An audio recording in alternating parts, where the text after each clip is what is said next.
பல்டி இந்த திரைப்படத்துல வந்து நம்ம செல்வராகவன் வந்து ஒரு வில்லன் ரோல் பண்ணிருக்காரு பாருங்க. சும்மா மிரட்டி விட்டுருக்காரு அப்படின்னு சொல்லலாம். அதுலயுமே கிளைமாக்ஸ் போர்ஷன்ல எப்படிதான் அந்த மாதிரி நடிக்கிறதுக்கு சம்மதிச்சாருனே தெரியல. அப்படி ஒரு சீன். அதுல அந்த படத்தோட கதையை இவங்க ஸ்டார்ட் பண்ணதெல்லாம் பார்க்கும்போது இது ஒரு ஸ்போர்ட் ஓரியன்டான படமா இருக்கும் அப்படிங்கிற மாதிரி தான் போகும். ஆனா செகண்ட் ஹாஃப்க்கு அப்புறம் தான் வந்து பாத்தீங்கன்னா இது பக்காவான ஒரு கேங்ஸ்டர் டிராமா அப்படிங்கிற மாதிரி கொண்டு வந்து பிரசன்ட் பண்ணிருப்பாங்க. ஒன்றும் இல்லைங்க, இந்த படத்துல மொத்தமா ஒரு 3 மோசமான கேங் இருக்கு. இந்த 3 மோசமான கேங்க்கு நடுவில் கபடி விளையாடக்கூடிய இந்த பிளேயர்ஸ் வந்து பாத்தீங்கன்னா எப்படி மாட்டிக்கிறாங்க, இவங்களுக்கு அவங்க என்ன பண்றாங்க, அவங்களுக்கு இவங்க என்ன பண்றாங்க அப்படிங்கிற மையமா வச்சு கிளைமாக்ஸ்ல ஒரு பங்கமான ஒரு சம்பவம் பண்ணி படத்தை முடிச்சிருப்பாங்க. பார்ட் 2க்கு லீட் கொடுக்குற மாதிரி. இந்த படத்துல எனக்கு ரொம்ப பிடிச்ச ஒரு விஷயம் அப்படின்னா கண்டிப்பா படத்துல இருக்கக்கூடிய ஆக்ஷன் சீக்வன்ஸ் எல்லாம் இவங்க வந்து ஸ்டேஜ் பண்ண விதம், ஒவ்வொரு ஆக்ஷன் சீக்வன்ஸும் சும்மா வந்து பாத்தீங்கன்னா ஸ்டைலிஷா சும்மா மாசா பிரசன்ட் பண்ணிருந்தாங்க. அதே மாதிரி இந்த படத்தோட இன்ட்ரோல வரக்கூடிய சீனும் கிளைமாக்ஸ்ல வரக்கூடிய சீனும் one of the highlight scene அப்படின்னு சொல்லலாம். சோ ரெண்டுமே வந்து பாத்தீங்கன்னா ஒரு தரமான சம்பவம் அப்படின்னு கூட நான் சொல்லுவேன். பெர்ஃபார்மன்ஸ்ல ஷெய்ன் நிகாம் வந்து இந்த படத்துல அவருக்கு தமிழ் டைலாக்ஸ் வந்து பாத்தீங்கன்னா சிங்க் ஆகல. மித்தபடி வந்து பெர்ஃபார்மன்ஸ்ல குறையே சொல்ல முடியாது.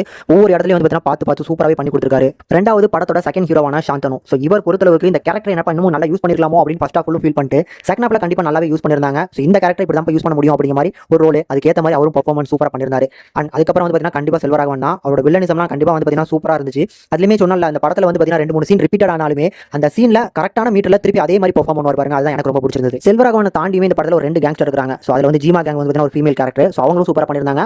அதே மாதிரி இந்த பாபு சோடா பாபுன்னு ஒரு கேங். சோ அந்த கேங்ல இருக்கக்கூடிய அந்த கேங்ஸ்டருமே சூப்பரா பண்ணிருந்தாரு. எல்லாமே வந்து நல்லா தான் இருந்துச்சு. படத்தோட ஃபர்ஸ்ட் ஹாஃப்லாம் பார்க்கும்போது இது ஒரு ஸ்போர்ட்ஸ் ஓரியன்டான படம் அப்படின்னு நினைச்சேன். பட் செகண்ட் ஹாஃப்ல வந்து பாத்தீங்கன்னா அப்படி சேஞ்ச் ஆகும். ஆக்சுவலி டைரக்டர் என்ன கன்வே பண்றாரு அப்படின்னா நல்லா விளையாண்டுட்டு இருந்த பசங்க இந்த மாதிரியான ஒரு கேங்குள்ள வந்து சேர்ந்ததுக்கு அப்புறம் அவங்களோட வாழ்க்கை எப்படி வீணா போகுது அப்படிங்கறத அந்த படத்துல அழகா காமிச்சிருந்தாரு. சூப்பரா இருந்துச்சு. கண்டிப்பா இந்த படம் உங்களுக்கு ரொம்ப பிடிக்கும். ஷாய் அபிஷேக்கோட அந்த பிஜிஎம்ஸ்லாம் சில இடங்கள்ல சூப்பரா கம்போஸ் பண்ணி கொடுத்திருக்காரு. சாங்ஸ்மே நல்லா இருந்துச்சு. அதனால தாராளமா ட்ரை பண்ணி பார்க்கக்கூடிய ஒரு மஸ்ட் வாட்சபிள் ஃபிலிம்ங்க.